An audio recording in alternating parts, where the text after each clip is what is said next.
Welcome. My name is Randy Ellis, and I'm greatly honored to be the first to greet you on behalf of Boston University for the 12th World Congress of the International Health Economics Association. Welcome to Boston.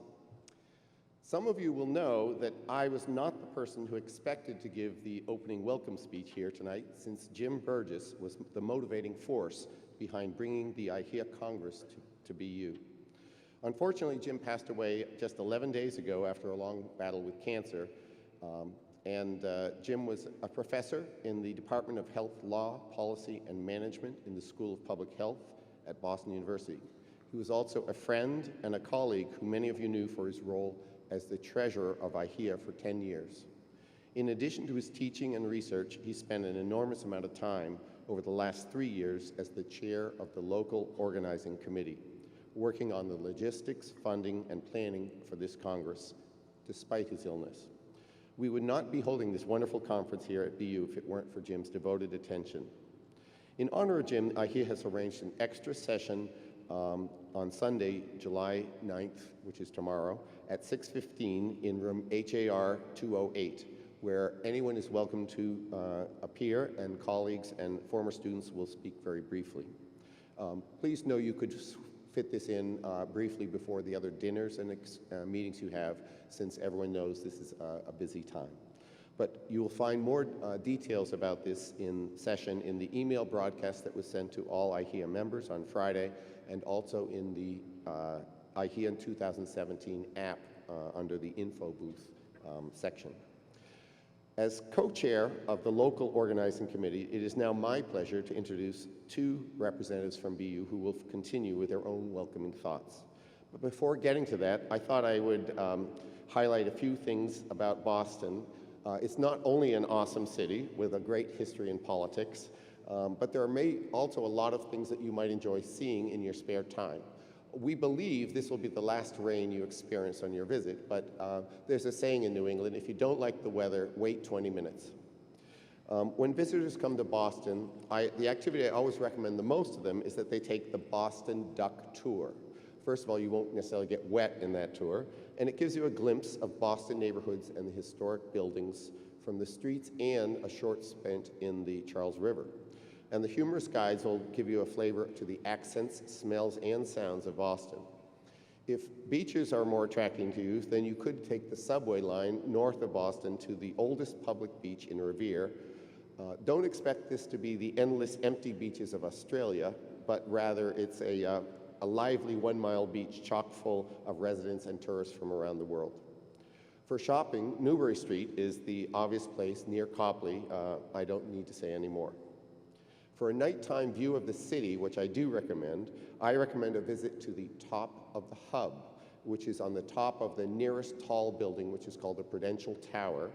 And this is an insider's tip. You can either pay to go up the observation tower, and they'll charge you $20-odd, or if you say you want to get a drink at their lounge on the 52nd floor, you can go up for free and possibly get a drink while you enjoy the beautiful views.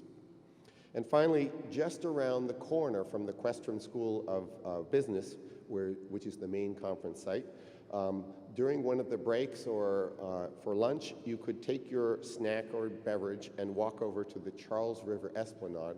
It's a 4-minute walk just around the corner, and you can walk or hike or bicycle along the Charles River. It's a great way of escaping for a few minutes before you rush back to attend your next session. I'd now like to introduce the next two speakers. I'm going to introduce both of them so I won't have to interrupt in between.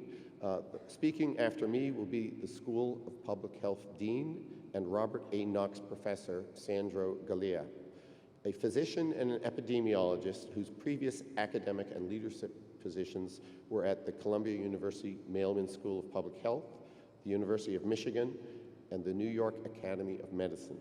Dr. Galea has published over 650 scientific journal articles and 50 chapters in books and 12 books. Speaking after Dean Galea will be Jonathan Woodson, MD, who leads BU's Institute for Health System Innovation and Policy. Dr. Woodson is a Lars Anderson Professor of Management and Professor of the Practice at the Questrom School of Business and holds joint appointments as Professor of Surgery at the School of Medicine and Professor of Health Law and Policy at the School of Public Health. Dr. Woodson served from 2010 to 2016 as Assistant Secretary of Defense for Health Affairs in the U.S. Department of Defense. He was the principal advisor to the Secretary of Defense for all health and force health protection-related issues, responsible for managing a mere 9.5 million beneficiaries. So, without further ado, Dean Galea, please come join us. Thank you.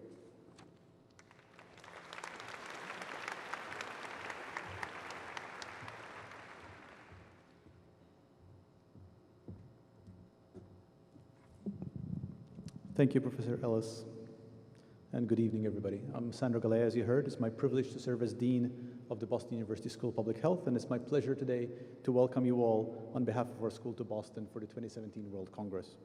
At our school, we have a very clear vision that we pursue that engages with the upstream factors that shape the health of populations. And from our point of view, economics is core to that engagement. As everybody here knows, the link between income, wealth, and health is inescapable. Questions of economic inequality and how we can create a fairer, more equitable system are central to those of us who care about the health of populations. I think this focus is directly in keeping with iHEA's mission, from your website, of fostering a higher standard of debate in the application of economics to health and healthcare systems. Given our aligned interests, it will likely come as no surprise to all of you that the School of Public Health has been enthusiastic about this meeting and enthusiastically involved in the planning since this meeting was first announced as coming to Boston. And that enthusiasm for us was really carried forward and embodied by Professor Jim Burgess. Professor Burgess was primarily a faculty member in our school. He was a leading voice in the school as he was in the field of health economics. As you heard, he chaired the local organizing committee for this meeting. And as you also heard, there's going to be a chance to commemorate him later here tomorrow. I did want to speak for the School of Public Health to say how deeply we will miss Jim, as I know how deeply many of you will miss Jim. He was a much valued colleague for us, as he was for you, and it is really a pleasure and an honor to welcome you all here in many respects on Jim's behalf as we continue forward his legacy. It's with Jim in mind that I wish you a most successful Congress. I am tremendously excited to see how the Congress goes. Good luck with the rest of the meeting. Thank you for being here.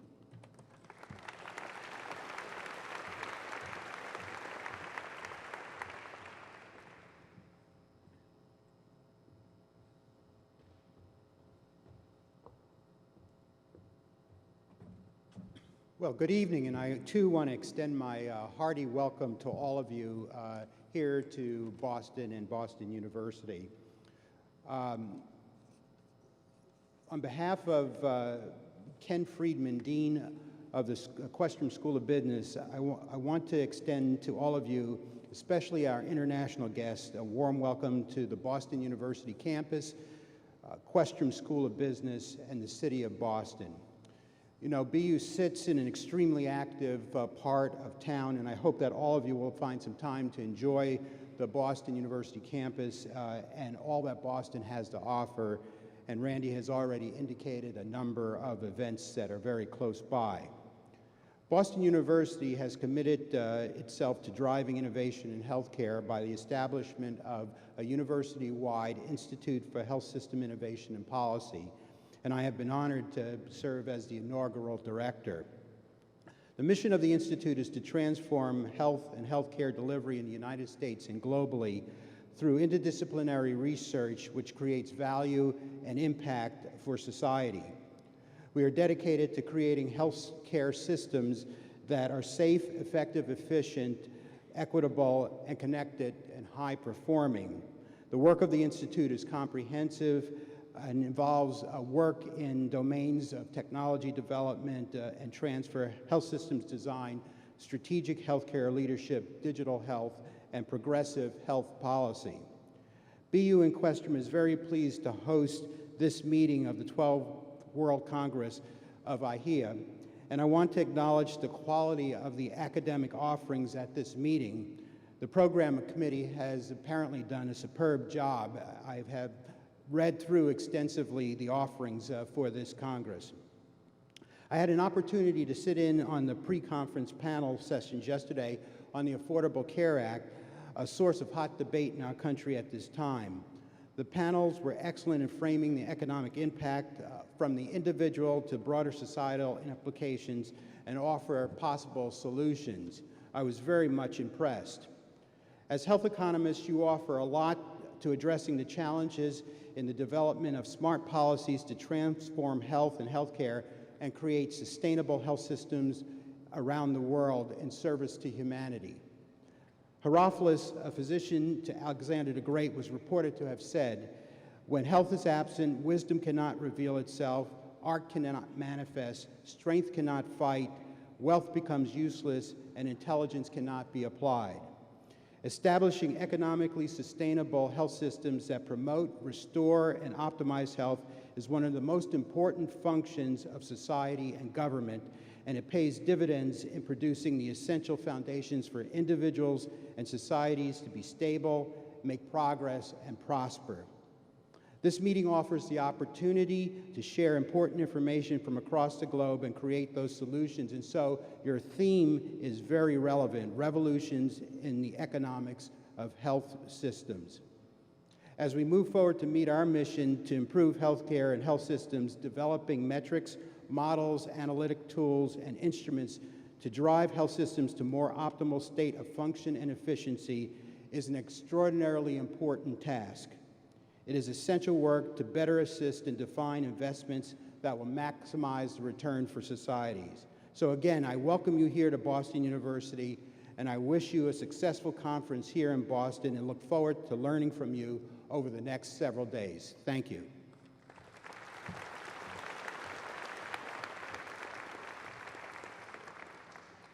Thank you, Dean Sandro Galea and Dr. John Woodson, for your kind words and your challenging statements that we have more to do.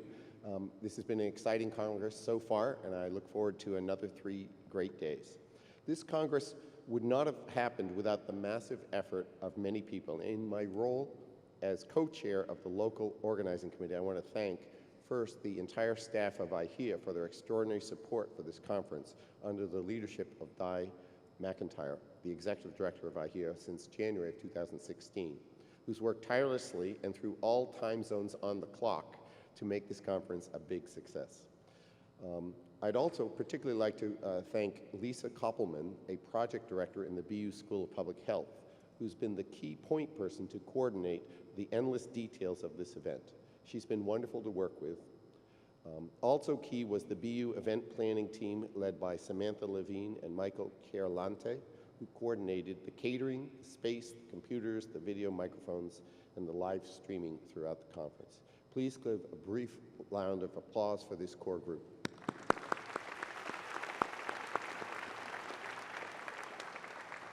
And I'm now happy to introduce the iHEA president, Adam Wagstaff, who will chair the remainder of this opening plenary. Thanks.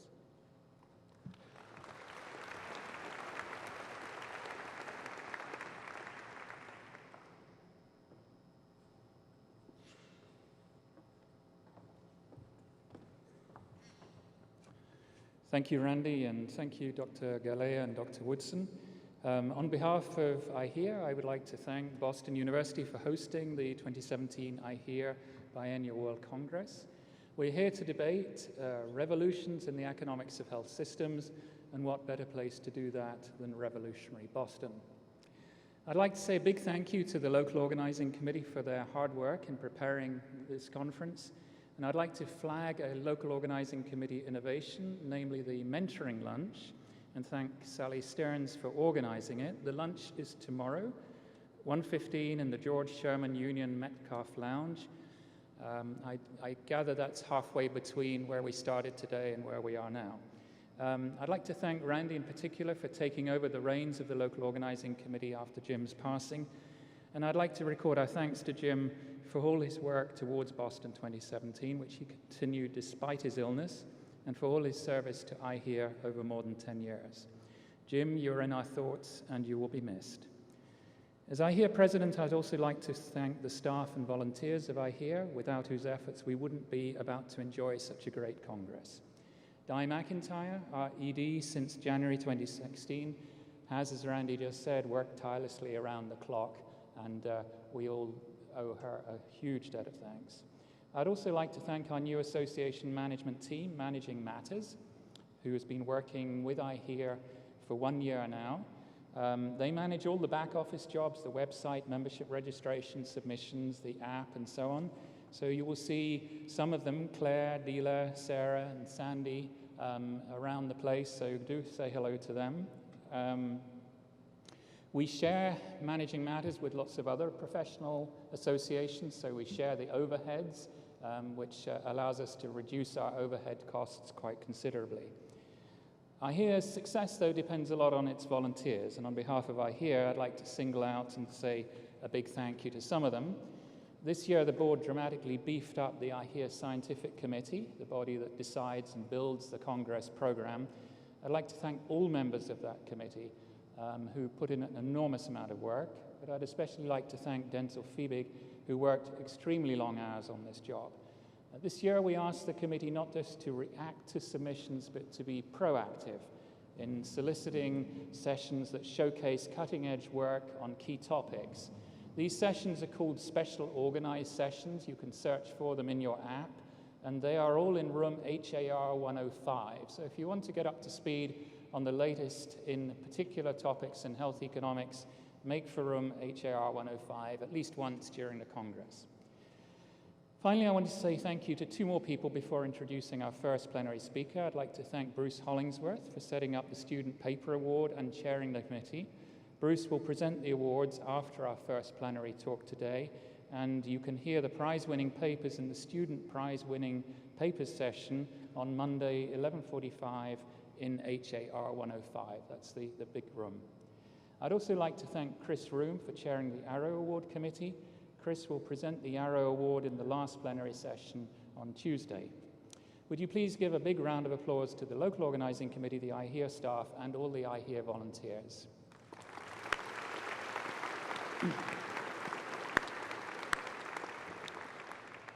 It's my great pleasure now to introduce our first plenary speaker.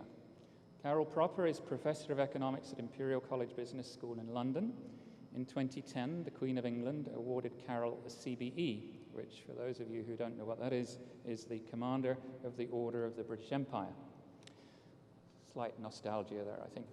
For her services to social sciences, and in 2014, the British Academy elected Carol a Fellow. In 1993, Carol took time out of academic work to be Senior Economic Advisor to the NHS Executive on regulation of the NHS internal market. This was a period in the UK's National Health Service where, on some advice from a certain American, purchasing was separated from provision, hospitals were encouraged to compete with one another, and ultimately allowed to retain financial surpluses. And it's on these themes that Carol's best-known health economics research focuses. In 2016, Carol and her co-authors Marty Gaynor and Rodrigo Moreno Serra were awarded the AEA Prize for Best Paper published in the American Economic Journal Economic Policy over the period 2012 to 2015. And the paper looked at the effects of NHS reforms that encourage competition among hospitals, allowed hospitals to retain surpluses, and linked hospital payments not to activity but to diagnosis. Carol and her colleagues found that these reforms resulted in better quality, measured by 30-day survival for heart attack patients admitted to hospital. And as one commentator put it, a lack of competition in the hospital industry can be deadly. Please join me in welcoming our first plenary speaker, Carol Proper.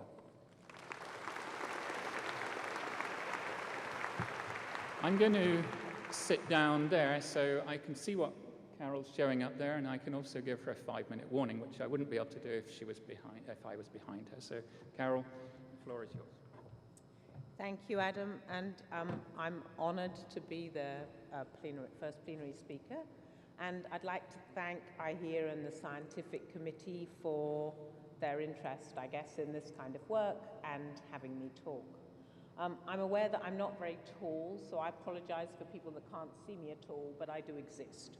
And I know on the screen there's a bit more of me. So what I'm going to talk about is competition and choice in healthcare supply in England and Europe. This is work that is joint with a number of people who I'd like to thank for being my great co-authors. So the kind of background to an interest in choice and competition is obviously something we all know, the almost inexorable rise in healthcare spending as a percentage of GDP. I've shown here a number of OECD countries, but this is obviously not confined just to OECD countries. As income goes up, people spend more, and they're spending a greater percentage over time. So that leads policymakers, particularly in those situations where public finance is an important component of healthcare, to be concerned about cost and productivity. And one approach that has been suggested that would be a good thing to do, particularly in situations where productivity growth is very slow, is to promote competition. The general argument is that competition in the rest of the economy is argued to promote growth, and it has a simple political appeal in very heavily regulated healthcare markets, as I say, which have typically fairly low productivity growth, at least as measured by the kind of productivity measures that are around. On the other hand, when you look at the market which has possibly had most competition in it, in OECD countries, the US, consolidation has been extremely active in this market, both on the insurer and provider side, and it's led to questioning about the actual overall functionings of markets in healthcare. So what I want to address in this talk is competition useful in healthcare, given that backdrop? So the kind of big set of questions that I think you can ask as an economist is, first of all, what's the impact of competition in healthcare? How does it affect price, quality, costs, innovation, spending, and importantly, the distribution of care? Secondly, a rather deeper question that economics is well suited to asking is it beneficial? We know there's lots of distortion in healthcare. The Arrow Award that iHEA gives out is in honor of Kenneth Arrow, who started many of his discussions about the level of distortion that there was in healthcare. But given those distortions, I think a fundamental question is competition second best optimal, given those level of distortions? And thirdly, the kind of more focused question that I want to look at here is, can competition and choice work in heavily regulated healthcare systems where public finance is high? I'm being deliberately loose about what I mean by the term work. I'll be a little more specific as I go on. But this is my focus. Markets in which there's been very little competition and/or choice, where policymakers have sought to introduce that choice, generally by some kind of reform, what's happening in those markets and what can we learn from them? So the outline of my talk is I want to begin with the definition of what competition in healthcare means for those people who don't work in this space, and review a little of the extant evidence, which is primarily from the US. Then I want to turn to evidence from a small country which is gradually deciding to sink under the waves, but is quite useful in learning about healthcare experience and competition. So I'm going to ask, what did we learn about the UK? And then give an overview of other European policy changes. So in terms of definitions, when you think about introducing or using competitive forces in healthcare, you can either do that on the insurer side of the market and/or on the provider side of the market. So in terms of examples from OECD countries, the US has both. Competing insurers compete for businesses from firms and to some extent individuals to provide insurance, and competing hospitals and physicians compete to supply that. Increasingly, the competition is between vertically orientated chains in which you've seen insurers buy hospitals and hospitals buying physicians. So they're very complicated relationships, but there's intended to be competition on both sides. The Netherlands is a prime example of a European system which has competition both on the insurance side and the provision side, starting with insurance, led by a number of prominent health economists, and now for the last 15 or so years, competition on the supplier side as well. Switzerland is another example. Switzerland is an example in which the way the competition works is extremely regulated. In fact, some might argue so regulated there's no competition at all. But I'm not going to be talking very much about Switzerland, but I'm sure Swiss people in the audience can help us there. And Germany has, again, competition, albeit limited on both sides. Then you have situations in which competition only happens not between insurers for the business of firms or individuals, but between providers. Sometimes hospital providers, sometimes providers who are specialists or general practitioners. And the classic example of those is the Nordic countries and the UK, which previously or continue to have tax finance. That tax finance is not allocated to independent insurers to compete for business, so everybody is covered by tax finance. The competition comes on between suppliers providing services, bidding for services with tax-financed funders. And that's what I'm going to focus on here, focus on competition in provision, and I'm not really going to talk about competition in insurance because it's a topic in its own right. So how about the US evidence? What do we know from the US about the effect of having competition between providers? Well, we have lots of evidence on price, very strong research evidence, some non-structural, and some of it structural. What we know, I think, in terms of bottom lines from that is that prices tend to be higher in more concentrated markets. Secondly, that geographical differentiation is key.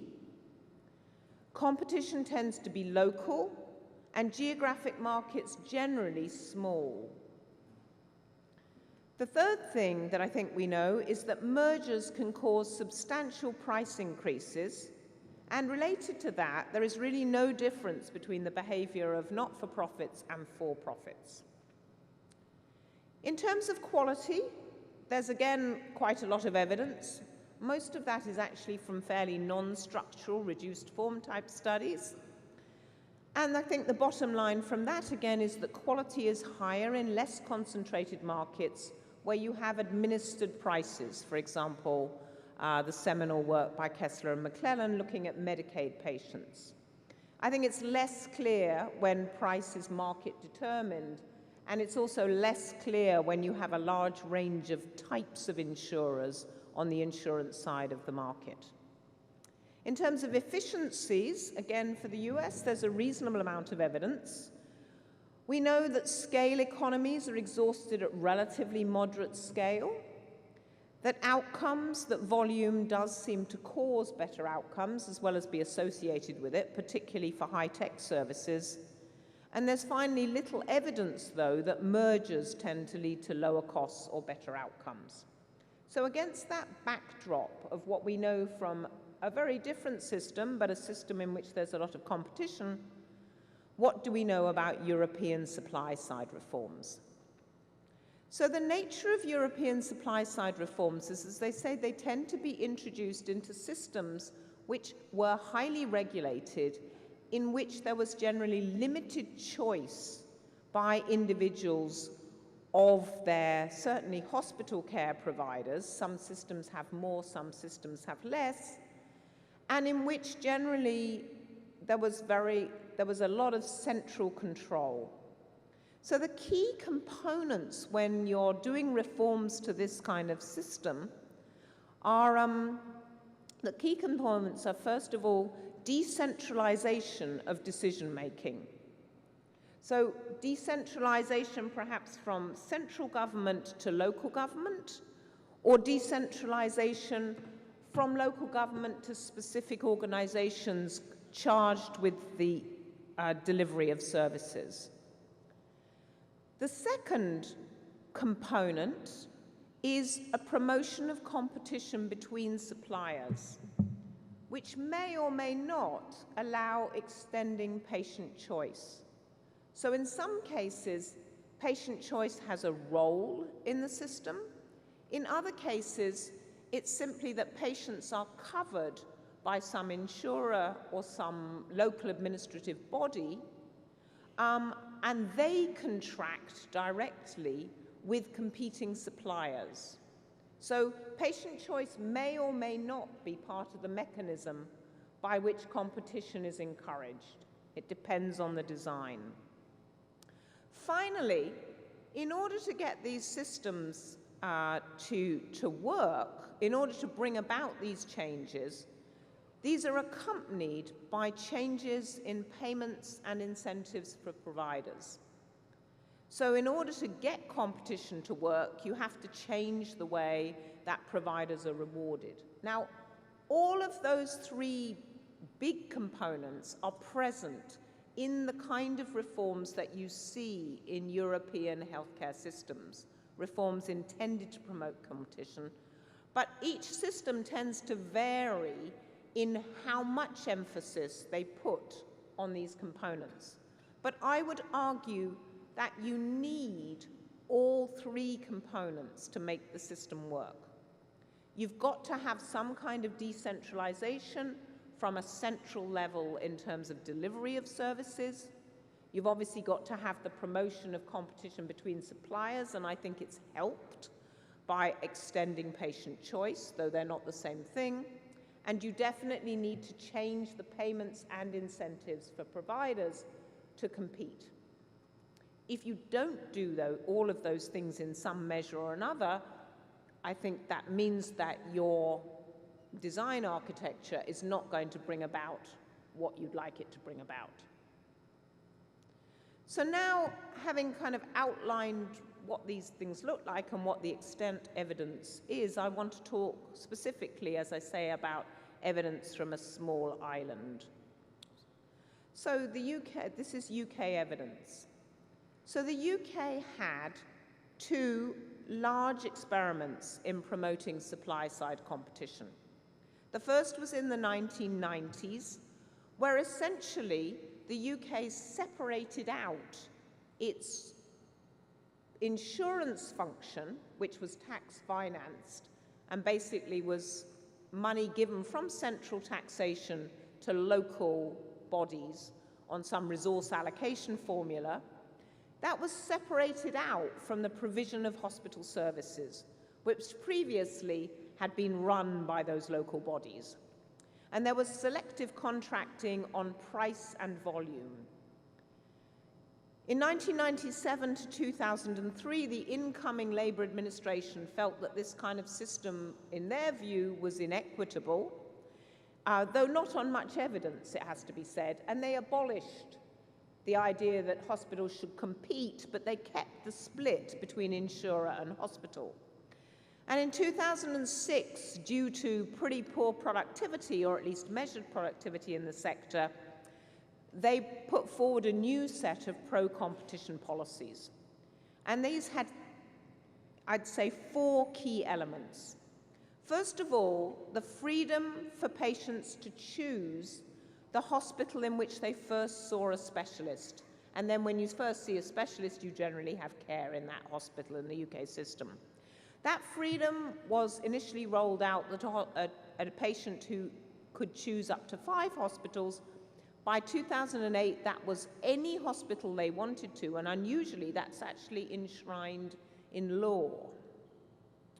Then there was a shift from selective contracting to administered prices, accounting for about 65% of hospital activity. So it's a pretty highly geared system, a system which exposes providers to a lot of risk if 65% of your activity is paid for by prospective DRG-type prices. Thirdly, this was coupled with greater autonomy for well-performing hospitals. They were allowed to retain some surpluses, and they had greater freedom over investment decisions.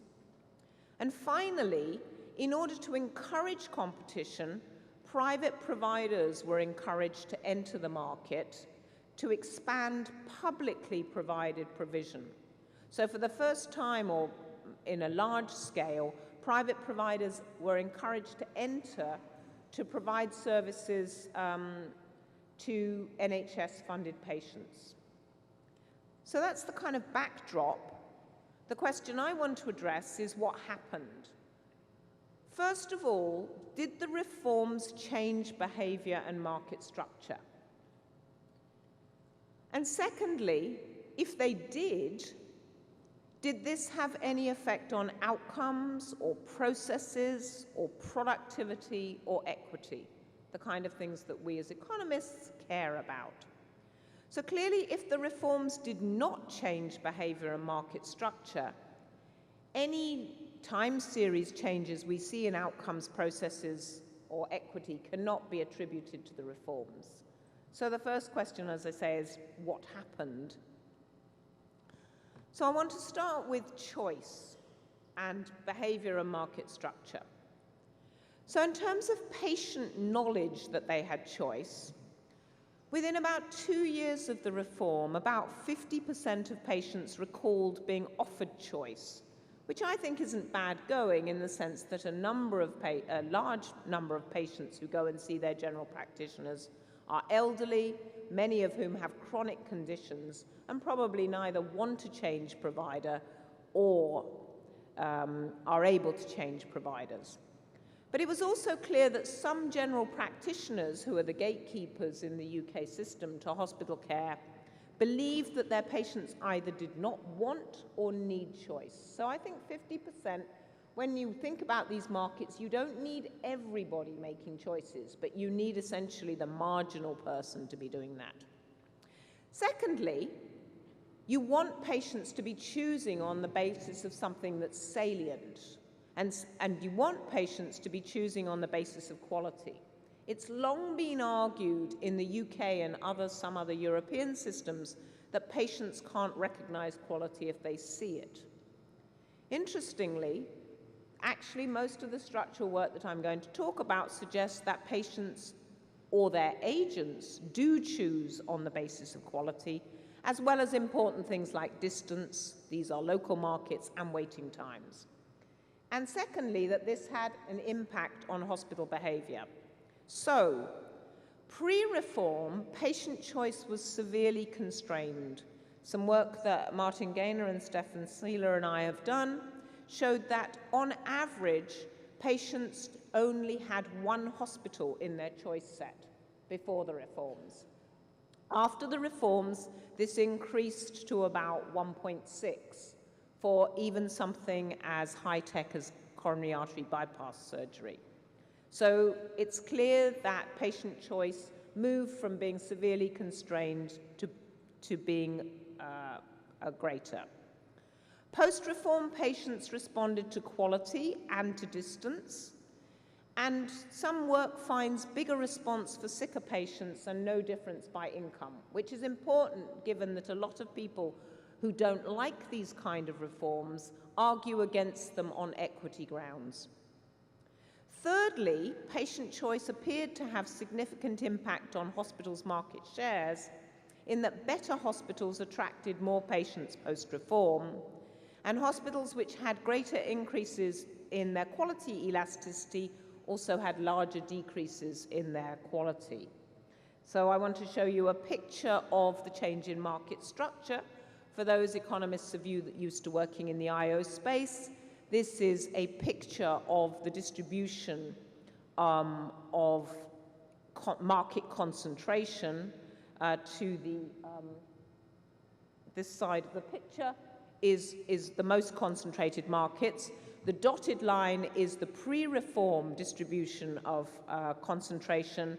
The solid line is the post-reform 2-3 years later. You can see that the entire distribution has shifted to the right, and particularly for hospitals, hospitals which were essentially monopolies remain monopolies, that's the line on the extreme left, but other hospitals are more exposed to competition.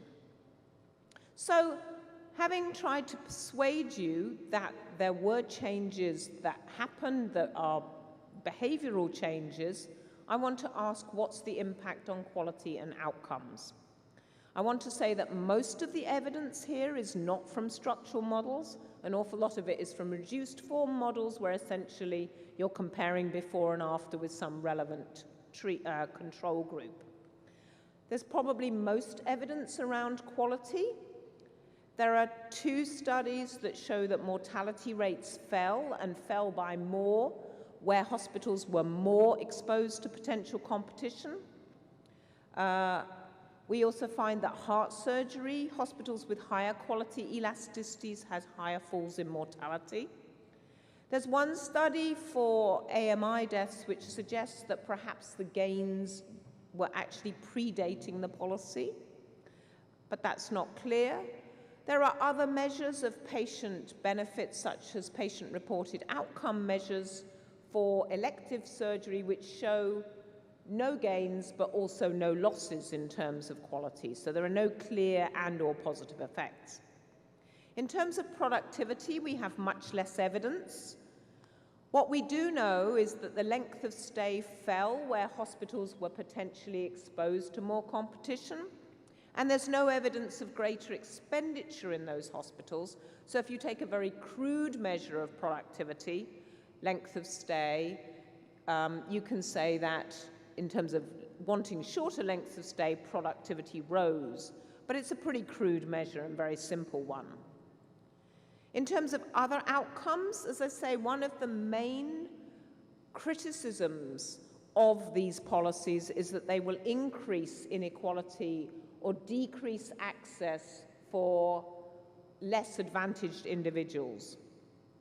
There's actually incredibly little evidence of that. There's little evidence of differential effects by socioeconomic status of small areas. And there's recent evidence that, in fact, the waiting time gap fell between richer and poor areas over the period of the policy. Again, this might have started prior to the policy, but has been accelerated by the reforms. But however, there remain a number of ongoing questions. I think we're only beginning to scratch the surface. First of all, in terms of patient choice, what is the relative role of a physician and a patient in making those choices? In the UK system, patients go to their family practitioner. Is it the family practitioner making the choice? Is it the patient? Now, that obviously matters when you're trying to roll out these reforms, particularly if you're trying to roll them out in a different context. What is the role of the agent? We don't know that. We need more structural models to address that, where we can separate out the parties. Secondly, what is the impact of information? We know that this reform was accompanied by greater information. There's something called NHS Choices, which is a website that the government has worked very hard to put out quality information in terms of who uses that information and which aspects of that information do they use. That's a very hot topic in economics of health, and I think one that we need to know for these markets as well. Secondly, in terms of the supply response to competition, what were the key factors driving this supply response? What was the magnitude of the supply response? We know some of those answers, but not many. What is the impact of administered prices? We know that administered prices tend to increase volumes. We know that. But how much do hospitals respond, for example, to changed or differential profit opportunities across treatments and patients? That's important for knowing things about cream skimming, risk selection, and other things, and really we know very little about that. And finally, in a system in which you've encouraged private entry, what exactly is the role for the private sector? Again, opponents of this system say that the private sector entry, promoting that in a very heavily regulated, centralized system, tends to lead to inequality. What we can suggest now is we know for the UK that the private sector tends to take easier cases, but that doesn't necessarily mean that it's cream skimming. It may be that, provided the reimbursement for the more difficult cases is adequate, that you're simply seeing market segmentation. So one of the questions that I've looked at, which is a slightly different question, which is an answer about how some of the benefits of competition might come about, is to take a slightly different tack and ask about the role for management and competition. So this is, for those of you who know this is the chap from the American version of The Office, which for those of you who ever watched this sitcom, it's about how not to manage people. And then there's nice Dr. Seuss. So the question that motivated this was that management has been shown to result in higher firm productivity, and in economies which are more competitive have better management. The question is this true for hospitals? Or is the healthcare sector completely kind of insulated to factors that affect the rest of the economy? So Nick Bloom, John Van Reenen, and Stefan Seeler and I used a well-tried measure of management quality that Nick and John have trialed in a number of settings. And what we did is we exploited political marginality to examine the relationship in English hospitals between management and competition. The political marginality comes in because politicians do not like to close hospitals, and particularly do not like to close hospitals where it looks like they might lose their seats. This means that you've got exogenous variation in the amount of competition in local hospital markets due to political factors. And what we found is that better management was associated with a range of better outcomes, both quality, financial performance, waiting times, staff satisfaction, and the regulator ratings from the government. And we also found, causally exploiting our instrument, that management was better in hospitals facing more competition. This is one of my co-authors' favorite quotes. All of them now live in the US, so I won't say which one, but they like to say, "Don't get sick in Britain." The interviewer for the management survey said, "Do staff sometimes end up doing the wrong sort of work for their skills?" And the interviewee comes back and says, "Oh, you mean like doctors doing nurses' jobs and nurses doing porters' jobs?" "Yes, all the time. Last week we had to get the healthier patients to push around the beds for the sicker patients."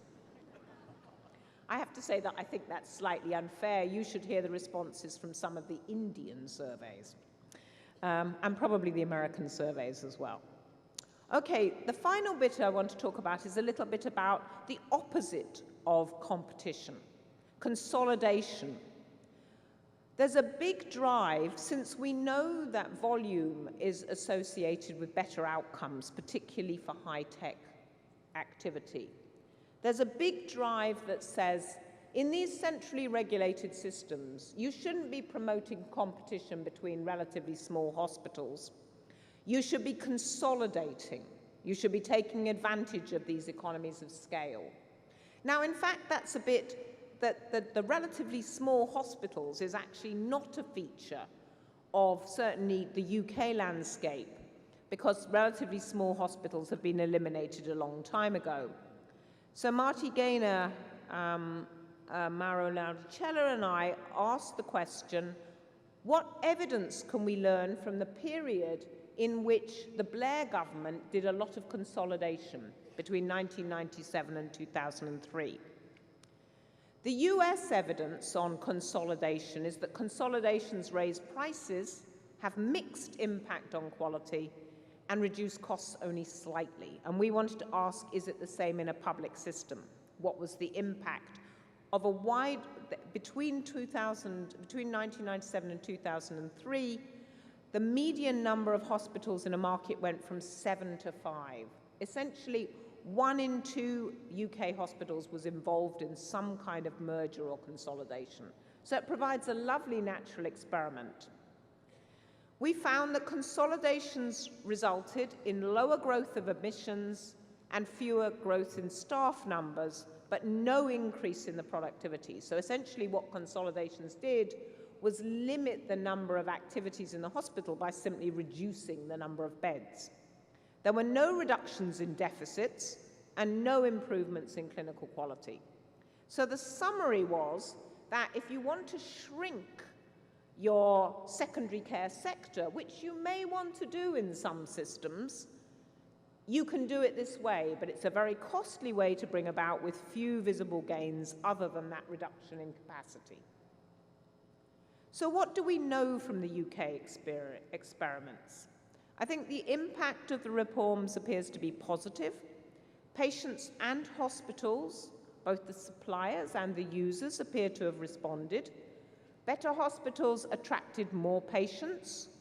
Quality rose, or at least didn't fall, without any increase in expenditure, and I would argue it rose in some areas. Some of this might be due to increased managerial effort, and the merger policy appears to have the opposite effect. However, we need to better understand supply and demand responses. I think we've only just begun to scratch the surface. We also know that design issues are very important in maintaining competition. We can see that from the US. We need to understand the role of institutional frictions, and we need to ensure that mergers or networks or consolidations do not remove all competition, and that market regulation does not become command and control by another means. And the final thing I think we need to recognize, which happens both in the UK and other European markets, is there's been a large political pushback. I think these reforms tend to have cycles, and at the moment, competition is possibly, despite the growing evidence that it sometimes works, there's a kind of move against it.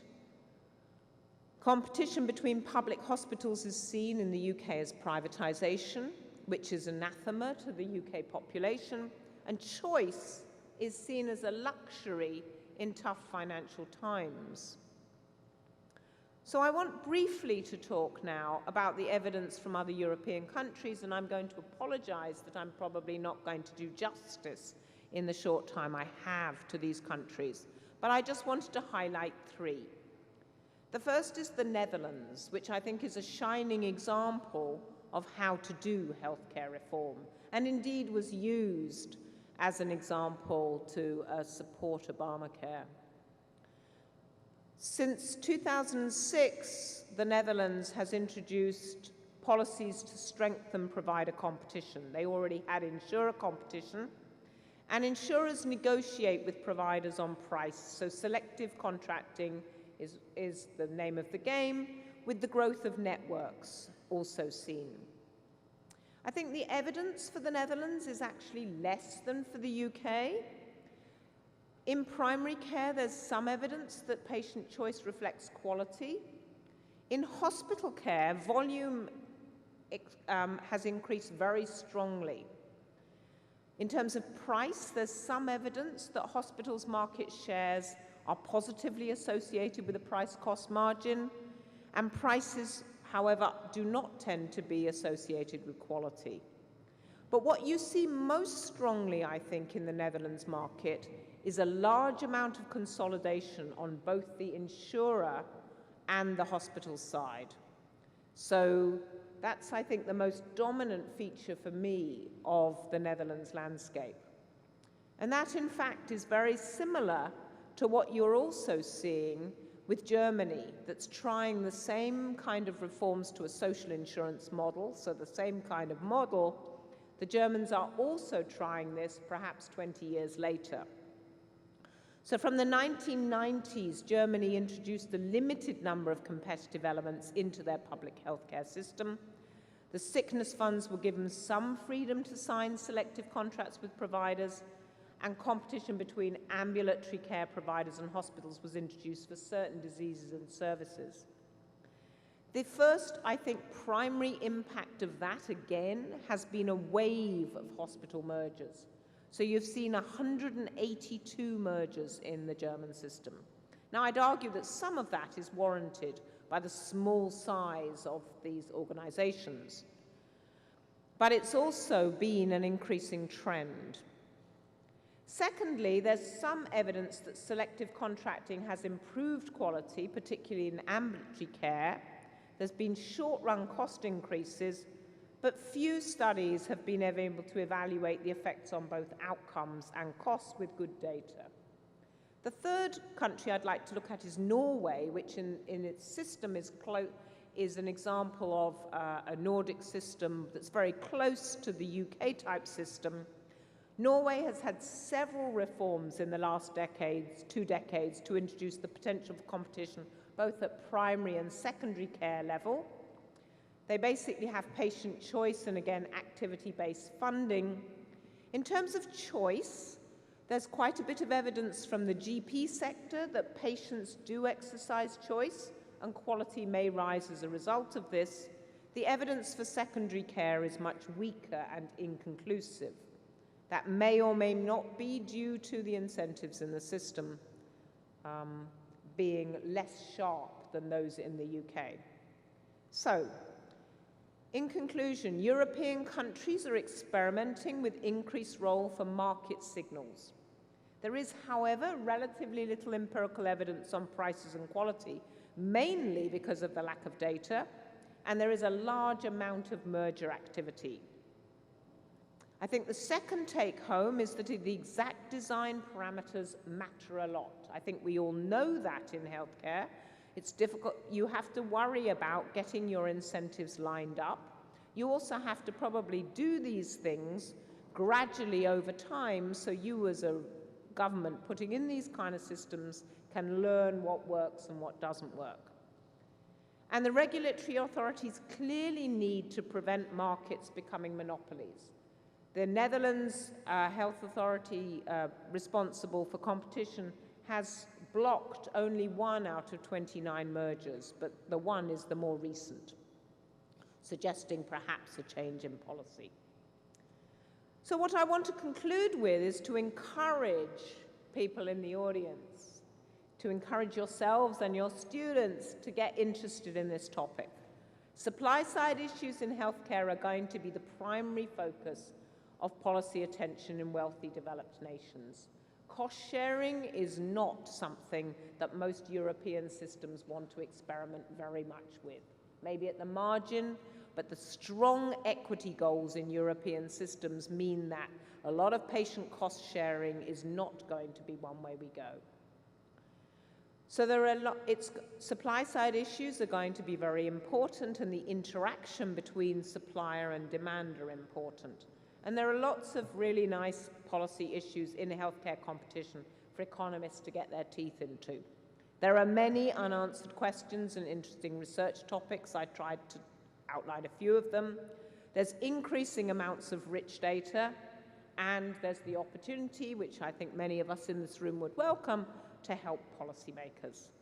So on that note, I want to thank you for your attention.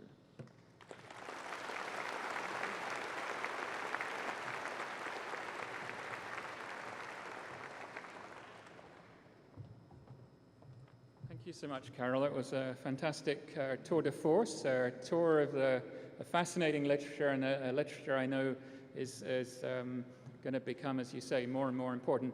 Don't go away, because there are lots of people here who want to ask questions. I'm going to abuse my position as chair, though, if I may, by asking a quick question. You can just say, Adam, you're getting old and very forgetful, so you got it wrong. But is it true that you did some early work on quality before the prices shifted from being set by hospitals to being set by a regulator, that produced a slightly less positive view about the impact of competition on quality? And if I am remembering right, is an important takeaway that regulated prices are an important part of the story about the beneficial effects of competition on quality? Yeah, you're not getting old. You remember that perfectly well. Your grave cells are still with you. No. And this is an interesting thing. When the UK introduced competition initially, they did it with selective contracting. And that selective contracting was primarily on prices and volumes. There were no measures of quality in this market that were publicly available until 2 years after the reforms had been abolished. And essentially, you saw exactly what economic models predict, which is kind of nice. What you saw is that cash-constrained buyers who have a very high elasticity with response to price essentially cash-constrained buyers and suppliers who responded to that did this by increasing volumes, therefore reducing waiting times, which was a good thing in a system that had very long waiting times, but also cutting unmeasured quality. I'm not arguing that they cut that unmeasured quality willfully, but they were simply concentrating on other margins. I think what it shows is that healthcare suppliers respond very quickly to incentives. We know that from a lot of literature that people in this room have contributed to. And so it means getting the incentives right. Yeah, you're correct.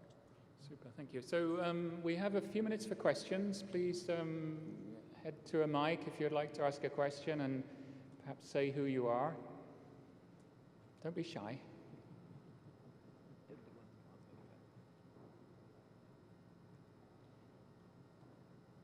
If you don't ask questions, I'm going to ask you questions, and I'm going to single people out, so come on.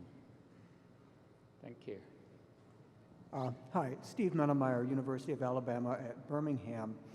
In the volume relationship and its relationship to quality, there's been some work in the US which has looked at the volume of the hospital and then the volume of the individual surgeon who might be working in the hospital and the surgical team. Have you been able to make any distinction along those lines? I mean, obviously there is work on the volume-outcome relationship that's gone on. And in fact, the UK government is a leader in that they are now going to be publishing death rates at surgeon level, individual physician level, publicly. But no, the work I'm referring to, that I've basically kind of overviewed in this talk, has not made that distinction between the volume at hospital level and obviously the volume at individual physician level. And in fact, most of the work that I was talking about in terms of the evidence around the reforms is mainly reduced form, an awful lot of it simply at total hospital level. Now, there's ongoing work going on, obviously, as data gets richer and we can actually identify individual physicians, about the role of individual physicians. But not many people have actually looked at how individual physicians in hospitals respond to competition. That's partly because in the UK, our individual physicians are employees of hospitals, they're not labour-managed firms, and they're not contracted with a number of hospitals, so the arrangements are slightly different, more similar to other European countries where you tend to be employees. Yeah. Hello, Dan Montanera from Georgia State University. If you said it, I missed it, but in all the selective contracting between insurers and providers, did changes to the payment mechanisms come up, switches from fee-for-service to more higher-powered mechanisms, bundled payment, prospective payment?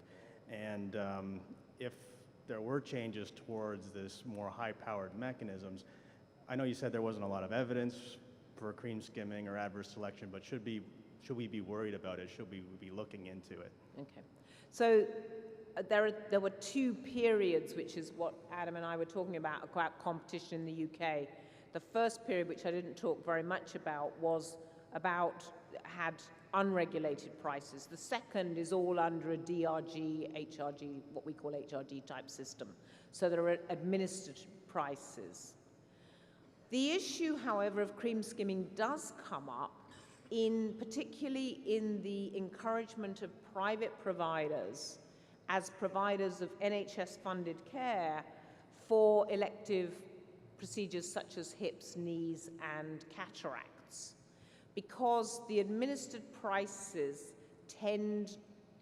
they're kind of similar to DRG prices in that they distinguish severity really just in terms of age. So similar to the work that Lee Moore-Daphne did, there's kind of incentives to cream skim there.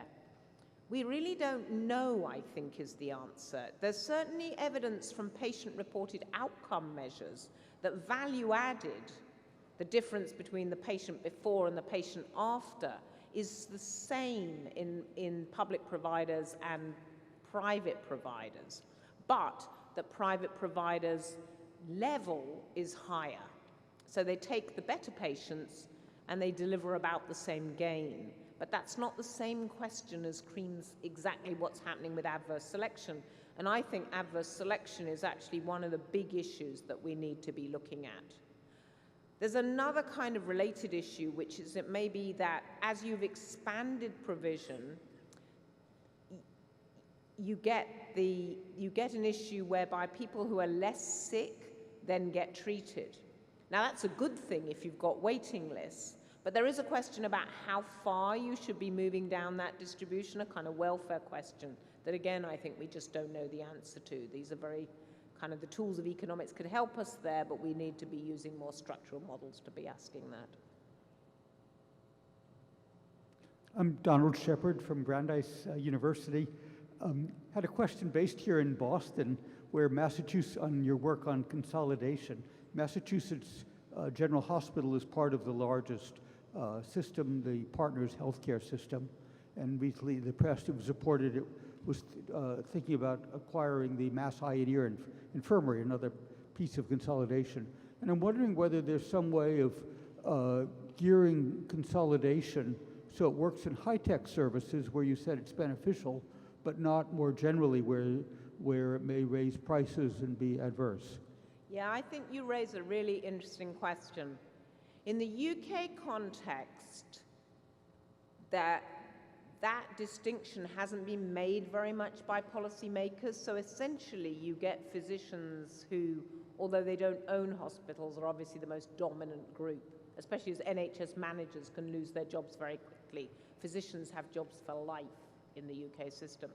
You tend to have arguments made about the high-tech services when you're actually talking about a consolidation of a very large range of activities.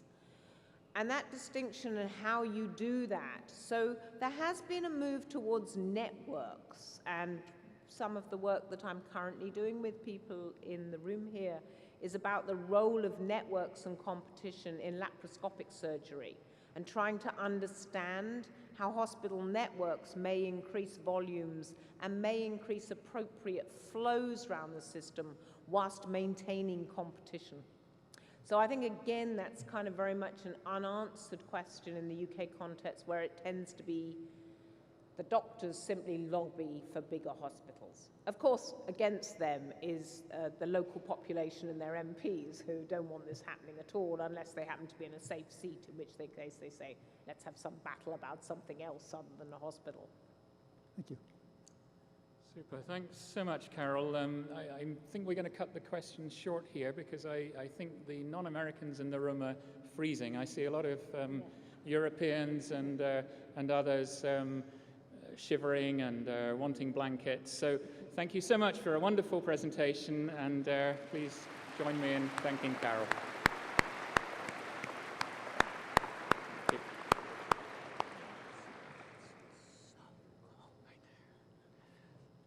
So I'd like now to ask Bruce Hollingsworth up to the stage, please.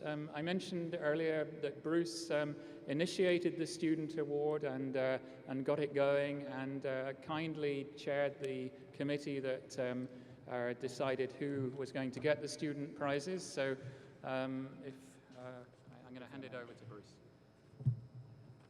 Thank you, Adam. Thank you, everyone. And the students are here, thank goodness. So the iHEA Student Prize, actually did start in 1999, and it was awarded alongside the Congress as normally, but we decided to make it a little bit more formal from now on and actually have an annual award. And this is to award excellence from students, from master's or doctoral students, and we have a standing international committee now to evaluate the papers, and it's based on the same criteria as the Arrow Award. So the prize is travel and registration for the Congress, and a cash prize, and publication in health economics as well. And it's my honor to chair this committee. It's an international committee who actually did all the work rather than me doing it. It's, and I know some of them are here, several of them are here tonight. Tina Asgeir-Dottir from the University of Iceland, Rachel Baker from GCU in Scotland, Edwin Barassa from Kemry Wellcome in Kenya, Nicole Black from Monash University in Australia, Joe Dealeman from University of Washington in the USA, Emma Frew from Birmingham University in the UK, Toshika Lizuka from University of Tokyo in Japan, Rowena Jacobs from York University in the UK, Mustafa Caracas from WeStart, and Arturo Schweiger from Argentina. So thank you to all of them for reviewing all of the papers and doing all of the hard work. We had 56 entries from over 20 countries. It was a very close competition, but we had 3 clear winners in the end. And I'd like to ask the prize winners to come up and collect their prizes when their names are called, and they'll be awarded from Adam. So the first paper, the winners were joint authors, both students, and it was Raf von Gestel from the University of Antwerp and Tobias Muller from the University of Lucerne for their paper, Does My High Blood Pressure Improve Your Survival? Overall and Subgroup Learning Curves in Health. So thanks very much. If Adam could award that prize.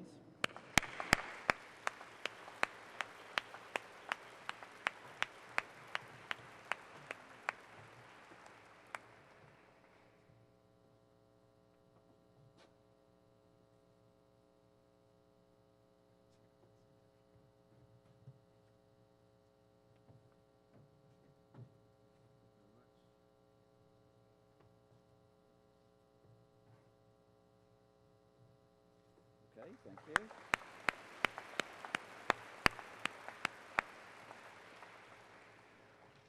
Second prize goes to Till Searing from the Leonitz Institute for Prevention Research in Germany for the paper, The Relationship Between Diabetes, Employment Status, and Behavioral Risk Factors.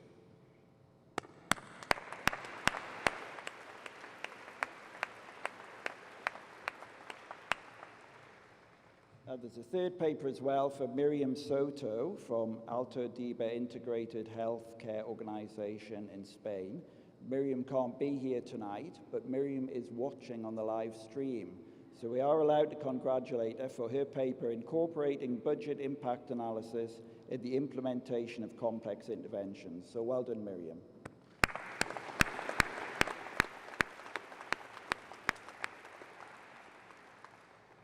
Only 2 things left for me to say. The announcement of the 2018 prize will be in a few weeks, so please spread the word and get your students writing their papers. Doctoral and master's students are eligible.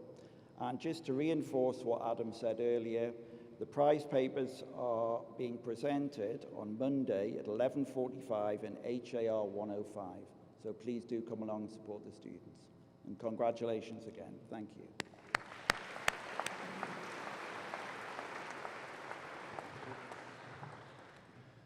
Thanks very much, Bruce, and congratulations again to all the prize winners, including prize winners online.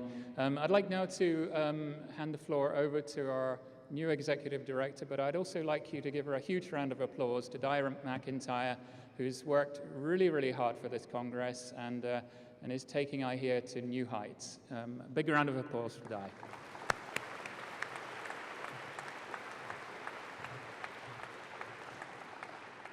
Thanks very much. I tried to avoid this duty, but was instructed to appear. And my duty is to just make a few announcements. The first thing that I'd like to say is I would really encourage everyone to download the mobile app, largely because it's, as you know, things change moment by moment. So this has the most up-to-date information. One feature that I want to point out to you, because I'm pretty sure that not many of you will know about this, but if you go to the floor plans and if you just touch on one of the rooms, all the papers that are presented in that room are visible. So if you happen to be in one particular room and you're not sure what's on in the room next door, you can just quickly touch on the floor maps.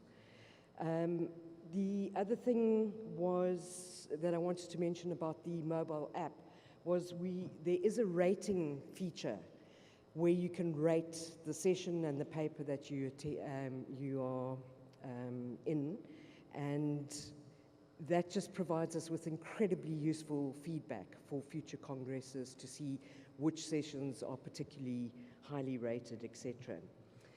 The main announcement that I wanted to make is around the board, and the board and myself would really like to hear members' views during the Congress. So we're going to make several opportunities available for you to engage with myself and with board members. The one that I wanted to particularly mention to you is that on Monday at lunchtime, in the trustee ballroom, which is right up on the 9th floor of the Questrom building, there will be a members' meeting, and Adam Wagstaff as president and Audrey Laporte as treasurer will give some brief feedback on where we stand as an association and recent developments. And most of the time is going to be spent trying to get feedback and input from yourselves on where you would like to see iHEA going, what you would like to see iHEA doing. And we are anticipating that the room will be entirely full. So we have catered on that basis, and so lunch will actually be served in the Questrom building outside the trustee ballroom if you're coming to the meeting. So if you go to the normal venue for lunch and you find that there's no more lunches available there, you know where to come. Trustee ballroom, 9th floor, Monday lunchtime. The other thing is that we will have members of the board available in all the refreshment breaks and lunch times, except for when the members' meeting is on, standing at the iHEA desk and really wanting to engage with members on a one-to-one basis and hear your views. So I would encourage you to take that opportunity. One final appeal we would like to make, and this is a particular concern of some of our local organisers, is that the Questrom foyer is really quite small. It has limited space. So please, with refreshment breaks, don't hang around in the foyer. The refreshments are going to be served up on the 9th floor as well, and in the science building, because we know without a doubt that it is not going to rain again until after the closing plenary. You can also grab some coffee and go. There's wonderful grassy patches across the road at the science building. All right, so I can see everyone would love to get next door, so I'd like to invite you now to come and enjoy the reception, and particularly the entertainment that is, I'm told, of a nature that Boston is quite well known for. And it's just on the other side of the curtains. And I would like to just ask you, please, to, while you're celebrating, please to raise a glass in celebration of the life of Jim Burgess, who was really the driving force behind this Congress and whose presence we miss deeply. But thank you very much, everyone.